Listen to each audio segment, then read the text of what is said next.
వీళ్ళ తెలివితేటలు ఏంటంటే మాటల్లో కొట్టుకుపోద్దులే అనుకుంటున్నారు. వాళ్ళు ఎక్కడా వెనక్కి తగ్గట్ల.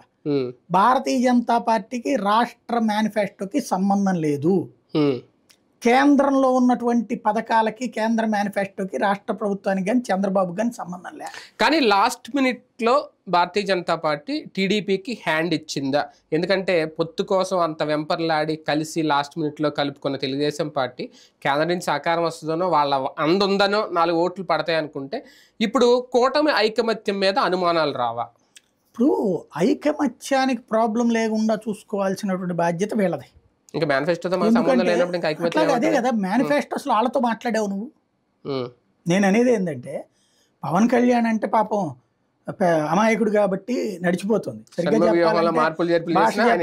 పిచ్చోళ్ళలాగా చేస్తాడు. ఎందుకంటే నువ్వు షణ్ముఖ వ్యూహం, అసలు ఆ వ్యూహం ఏమన్నా అర్థం ఉంది ఎవరికన్నా? అదే కదా.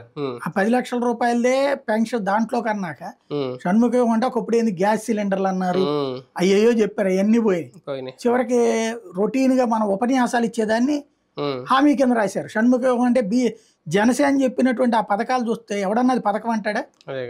జాతిని ఉద్దేశించి ప్రసంగం తప్పించి వీళ్ళ చాలా క్లియర్ గా ఉన్నాయి తెలుగుదేశం కదా. వాళ్ళది క్లియర్ గా ఉంటే వీళ్ళదేమో అట్లాగే ఎట్లా పెడతాడు? అసలు ఆయన ఎట్లా ఒప్పుకున్నాడు? ఏందంటే ఆయన ఏంతో అంత అసలు చంద్రబాబు దేవుడు రోజు ఆయన ఉపన్యాసం గానీ చంద్రబాబు దేవుడు అయినప్పుడు ఈయన ఎందుకు బయటకు పోయాడు? ఇప్పుడు అంత సాక్రిఫైస్ కాదు, పాడు కాదు. ఆయన ఒక విచిత్ర లోకం